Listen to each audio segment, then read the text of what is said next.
In the vast chambers of the Galactic Council, thousands of alien representatives shifted uneasily in their seats. The holographic displays flickered with images of Earth, not the serene blue marble they had dismissed centuries ago, but a planet that had evolved far beyond their expectations. Ambassador Chen stood alone at the center, her weathered UN uniform a stark contrast to the ethereal robes of the assembled species. "You dare threaten the Council?" The Grand Arbiter's translucent appendages rippled with indignation. "Your species was meant to remain confined to that backwater world. The quarantine protocols were clear." A slight smile played across Chen's lips as she adjusted her collar. Behind her, the hologram showed humanity's stellar fleet, not the primitive rockets these beings expected, but ships built from the very essence of Earth itself. Living metal harvested from the depths of our oceans, powered by the symphonic resonance of tectonic plates. Confined? Chen's voice carried across the chamber without effort. Nature itself taught us better. While you watched us through your distant probes, Earth was preparing us. Every earthquake, every hurricane, every volcanic eruption, they weren't disasters. They were lessons. The council chamber erupted in murmurs as the display shifted to show humans working in harmony with forces the aliens had always feared. Cities that danced with tsunamis instead of fighting them. Buildings that swayed with tremors like bamboo in the wind. Children playing in fields where volcanic ash had created soil richer than any other in the galaxy. For millennia, you saw Earth as a volatile death world, Chen continued, her hands clasped behind her back.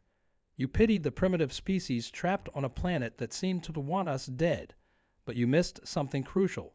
Earth wasn't trying to kill us. She was forging us. The Grand Arbiter's defensive posture betrayed their growing unease. The quarantine had been meant to protect the galaxy from what they saw as a dangerous species on an unstable world. Now, that same world had become humanity's greatest ally. Your artificial gravity wells, your manufactured atmospheres, your synthetic ecosystems. Chen gestured to the luxuries surrounding them. They've made you soft. But Earth never gave us the easy path. She challenged us, shaped us, taught us to adapt. And now, the hologram shifted one final time, revealing something that made even the most composed council members recoil. It wasn't a weapon or a ship. It was simply a recording of a human child communicating with a hurricane, their thoughts intertwined with the storm's very essence. The ultimate expression of humanity's evolution, not conquest over nature, but perfect synchronicity with it. "We're not here to join your council as supplicants." Chen's voice hardened. "We're here to warn you. The quarantine ends today, not because we broke your laws, but because Earth herself has decided it's time for her children to step onto the galactic stage." The chamber fell silent as the implications sank in. Humanity hadn't just survived their deadly world. They had become one with it. And now, every force that made Earth seem untamable to alien eyes was at humanity's disposal. "The question isn't whether you'll accept us," Chen concluded, her words hanging in the air like thunder before a storm. "The question is whether you're prepared for what Earth has helped us become. Because make no mistake, we are no longer just humanity. We are Earth's will made manifest, and she has been very, very patient." As the council chambers descended into chaos, Chen stood unmoved, knowing that this was only the beginning. Earth had taught humanity well, and now the galaxy would learn why you should never underestimate a species that learned to dance with disasters. The council's chief historian, a crystalline being known as the Memory Keeper, floated forward. Their faceted surface reflected the chaos in the chamber, multiplying the scene into 1,000 fractured images. Ambassador Chen speaks truth we have long ignored. Their harmonious voice cut through the discord. Our archives hold evidence of Earth's unexpected nature.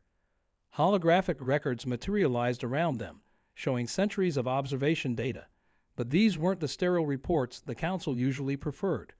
These were the discarded notes, the uncomfortable anomalies that didn't fit their predetermined narratives about Earth.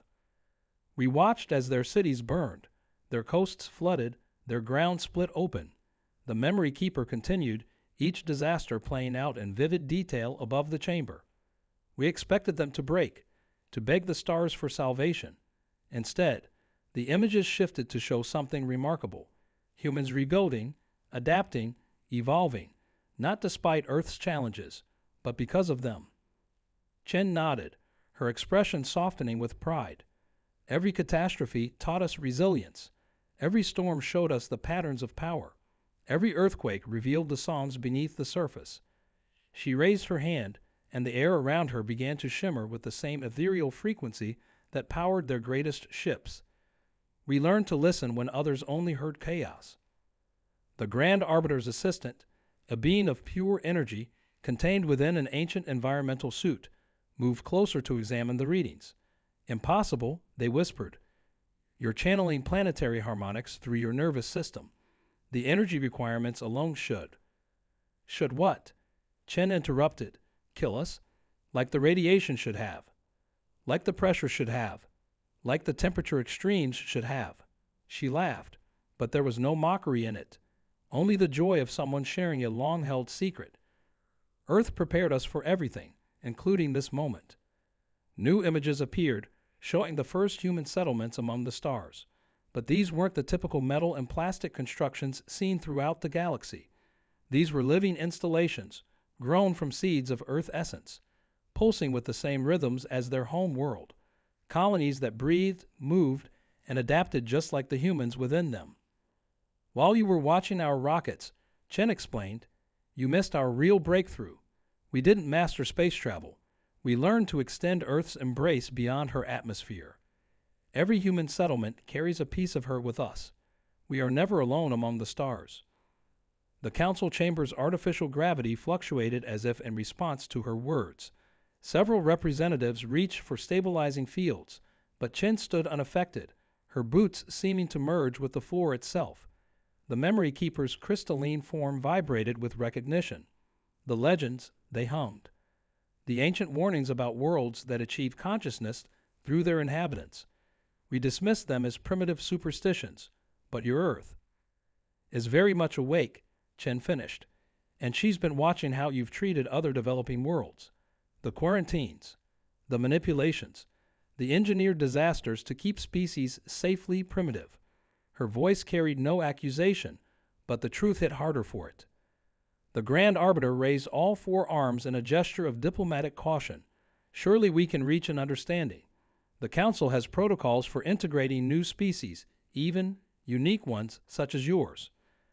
Ken's response was cut short by a sudden tremor that rippled through the station, not from any mechanical failure, but from something far more profound. The station's sensors exploded with readings as, millions of kilometers away, Earth herself began to move. Not in her usual orbital dance, but with purpose, with intent. I don't think you understand, Chen said softly, her eyes reflecting the same ancient power that had shaped humanity. We're not here to integrate. We're here to evolve. And this time, we're taking the galaxy with us. The Council's emergency protocols activated as Earth's movement sent ripples through space-time itself. The station's adaptive shields, designed to withstand supernovas, flickered uncertainly against this new form of power. Through the grand observation windows, the assembled representatives watched in awe as their fundamental understanding of physics was quietly rewritten. What you're seeing, Chen explained, her voice steady despite the growing chaos, is Earth stretching her consciousness across the solar system. Like a person waking from a long sleep, testing each muscle and joint. The holographic displays struggled to interpret the readings, showing cascading patterns that seemed to dance between order and chaos. The memory keeper's crystalline form pulsed with rapid calculations. The gravitational harmonics, they're forming a neural network across space itself. Your planet isn't just moving, it's thinking. Their voice carried both scientific fascination and primal fear. And if Earth can do this, then other worlds can too, Chen finished. That's what terrifies you, isn't it? Not just that humanity survived your quarantine, but that we might teach other species what Earth taught us. She turned to face the Council's inner circle, where the most ancient and powerful members sat in stunned silence. The station shuddered again, but this time the tremors carried a pattern, like a heartbeat or perhaps a message. The Grand Arbiter's appendages twisted in complex knots of diplomatic distress. The other death worlds, they whispered, the ones we've sealed away. If they wake, they're already stirring. Chen's words cut through the chamber like lightning. Earth isn't just calling to her children anymore. She's calling to her sisters. Every world you labeled as too dangerous, too unpredictable, too alive. They're all listening, and they remember how you treated their children. The Council's strategic display erupted with alerts as sensors detected similar movements from distant stars. Worlds that had been written off as uninhabitable were pulsing with new energy. Species that had been deemed too primitive were suddenly demonstrating unprecedented harmony with their planets. A junior council member, barely containing their panic, activated the emergency protocols. "We must stop this. The quarantine fleets." They fell silent as Chen raised her hand, not in threat, but in simple demonstration. The metal of the station's floor rippled beneath her feet, responding to her touch like a loyal pet. "Your fleets," she said softly, "were built from dead materials, forced into shapes that reject the natural flow of the universe. But everything we create, the ripples spread, transforming the sterile council chamber into something organic, something alive. Everything we build carries Earth's blessing, her wisdom, her patience." The Grand Arbiter rose from their seat, their ancient form towering over the chamber. "You speak of patience, Ambassador Chen, yet you bring chaos to our ordered galaxy. What are your demands? What does Earth want?" Chen's smile carried the weight of centuries of human perseverance. "Earth doesn't make demands, Arbiter. She teaches, and today's lesson." The station's lights dimmed as if in anticipation of her next words. "Today, you learn what happens when you try to cage natural forces beyond your comprehension." Through the windows, Earth's glow had changed, taking on a quality that made the most seasoned space travelers catch their breath. It wasn't the blue marble they had monitored for so long, nor was it the weapon they now feared. It was something far more profound.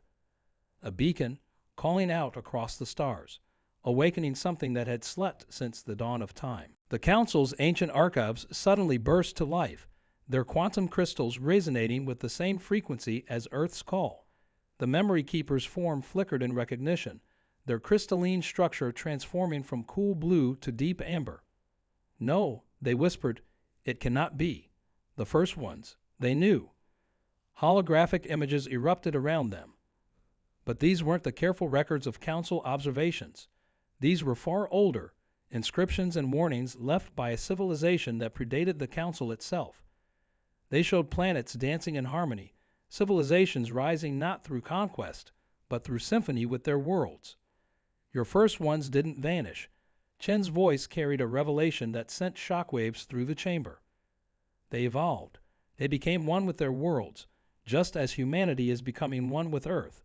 And now," she gestured to the transformed archive crystals, "they've been waiting for someone else to understand." The Grand Arbiter's form trembled as ancient protocols activated throughout the station.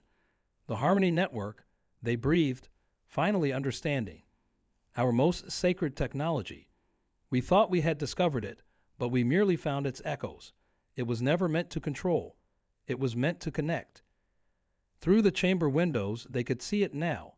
Threads of light connecting Earth to other worlds, forming patterns that the Council scientists had been documenting for millennia without comprehending their true nature. What they had dismissed as background radiation was actually a conversation spanning galaxies. "Every quarantined world," Chen continued, her uniform now shimming with Earth's resonance. "Every planet you deemed too hostile for proper civilization. They were trying to teach their children the same lesson Earth taught us. And now..." The station's sensors registered a massive energy surge from deep space. The memory keeper's form stabilized as they accessed the oldest records. "The great barriers," they announced, their voice carrying both dread and wonder. "The regions of space we could never penetrate. The zones we marked as void." Their crystalline surface reflected images of massive areas of space the Council had declared off-limits eons ago. "They weren't empty," Chen confirmed. "They were sleeping. Entire civilizations that achieved what humanity is only beginning to grasp. And Earth's awakening." She paused as new alerts flooded the Council's systems. "Earth's call is reaching them too." The station's long-range sensors detected movement from the Great Barriers, not ships or conventional energy signatures, but entire regions of space coming alive with consciousness. The council members watched in stunned silence as their galactic maps rewrote themselves, revealing connections and patterns that had always been there, hidden beneath their assumptions of dead space and cosmic dangers. You see, Chen's voice carried no triumph, only quiet certainty. Earth isn't just humanity's teacher. She's our link to something far greater, a network of living worlds that have been waiting for a species to understand their song. She turned to the Grand Arbiter, whose ancient form seemed to shrink before this new reality. The question isn't whether you'll allow us to join your council. The question is, are you ready to join theirs? The station's systems struggled to process the enormous energy signatures now appearing throughout the galaxy. But through the chaos of alarms and warnings, a new sound emerged, a harmony so profound it seemed to resonate with reality itself. The song of living worlds, awakening from their long sleep, ready to share their wisdom with those who had finally learned to listen. As the song of awakening worlds reached its crescendo, the council station began to transform, not in the destructive way they feared, but in a manner that reminded Chen of Earth's first lessons, adaptation rather than resistance. The sterile metals and plastics softened, becoming something between organic and mechanical, alive with the same resonance that powered humanity's ships. The Grand Arbiter's ancient form straightened, their appendages moving in patterns that hadn't been seen in millennia. "We remember," they said, their voice carrying echoes of forgotten knowledge. "Before the protocols, before the quarantines, we too were learning to listen. But we grew afraid." Their forms shimmered, revealing traces of the same Earth-like resonance that Chen embodied. "Fear," Chen nodded, understanding flowing between them. "It's always been the barrier, hasn't it? Not technology, not physics, not even biology. Just fear of what we could become." The station's new organic walls pulsed with agreement, and suddenly the council members could feel what humanity had discovered, the living connection to their worlds, waiting to be embraced. The Memory Keeper's crystalline form erupted in a dazzling display as ancient records merged with new understanding. "The first ones didn't leave us," they announced, their voice carrying joy and wonder. "They became the foundation of what we now call the Harmony Network. Every regulation we created, every quarantine we enforced, we were working within their teaching system without knowing it." Space itself seemed to ripple as the great barriers dissolved, not into chaos, but into clarity. What emerged wasn't an invasion force of superior beings, but rather a gallery of possibilities, civilizations that had achieved what humanity was approaching. Some had become pure energy, others had merged with their worlds entirely, and still others existed in states that defied conventional understanding. "This," Chen gestured to the transformation happening around them. "This is what Earth was preparing us for. Not conquest, not survival, but transcendence." The council members watched as their own worlds, light years away, began responding to the harmony. Parks they had deemed wasteful became linking points of planetary consciousness. Wastelands they had abandoned revealed complex patterns of energy they had never noticed. The Grand Arbiter moved to speak, but stopped as a new presence made itself known. Through the transformed station windows, Earth's glow had taken on a different quality. She wasn't just communicating anymore.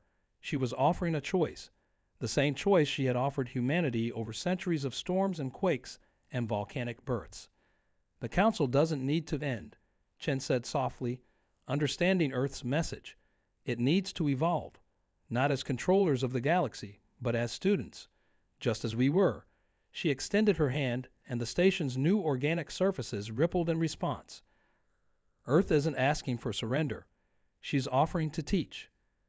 But as the council members began to respond, to reach toward this new understanding, something unexpected rippled through the Harmony Network.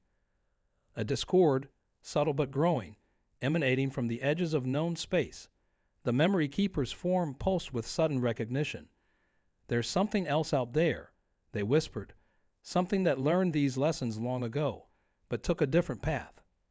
Earth's glow shifted, and Chen's expression changed as she received a message that made her blood run cold. "All this time," she breathed, We thought Earth was teaching us to survive her challenges, but she was preparing us for something far greater.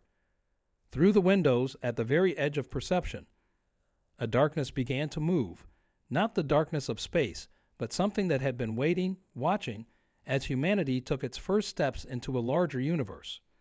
The Grand Arbiter's ancient form resonated with primitive recognition. The others, they whispered, the ones that even the first ones feared. And in that moment, as the harmony of awakened worlds faced this new threat, humanity realized that their journey hadn't ended. It had only just begun. The darkness at the edge of space pulsed with an ancient intelligence, one that had chosen isolation over harmony, power over connection. But as it approached, something remarkable happened. The transformed Council Station, now alive with Earth's resonance, began to sing, not in fear, but in welcome. The Harmony Network, stretching across the galaxy, added its voice to the chorus. Chen felt Earth's wisdom flow through her as understanding dawned. "They're not our enemies," she announced, her voice carrying the weight of revelation. "They're the ones who chose a different path, the ones who learned to command their worlds rather than dance with them. And they've been waiting to see if anyone else would discover what they missed." The Memory Keeper's crystalline form reflected the approaching darkness, breaking it into countless prisms of possibility. All this time, they hummed, the Council's greatest fear was chaos, disorder. We never understood that true harmony requires both the light and the shadow, the storm and the calm. Through the station's living windows, they watched as the darkness met the light of awakened worlds. But instead of conflict, there was recognition. The others, in their eons of solitude, had mastered control over reality itself. Yet they had never known the joy of moving in symphony with their worlds, of growing through challenge rather than dominating it. This was Earth's final lesson. Chen smiled, feeling her home world's satisfaction ripple through space. Not just how to survive, not just how to evolve, but how to bridge the gap between different paths of understanding. The station hummed in agreement as the darkness and light began to dance together, sharing their different kinds of wisdom. The Grand Arbiter, their form now shimmering with both energies, addressed the Council. "For too long, we sought to impose order through separation and control. But true order, true peace, comes from understanding all paths." They turned to Chen, their ancient dignity enhanced by new wisdom. "Humanity's journey with Earth has shown us what we had forgotten, that the greatest strength lies not in resisting change, but in embracing it." As if in response, the Harmony Network shifted, incorporating the darkness's frequencies without losing its own song. The other's vast knowledge of cosmic forces merged with the living wisdom of awakened worlds. Together, they began teaching a new song, one that spoke of balance, of growth through challenge, of strength through diversity. "The Council will remain," Chen announced, "but not as it was, not as controllers, but as conductors of a greater symphony." She touched the station's living walls, feeling the pulse of countless civilizations ready to share their wisdom. Earth taught humanity how to dance with disasters. Now we'll teach others how to dance with change itself.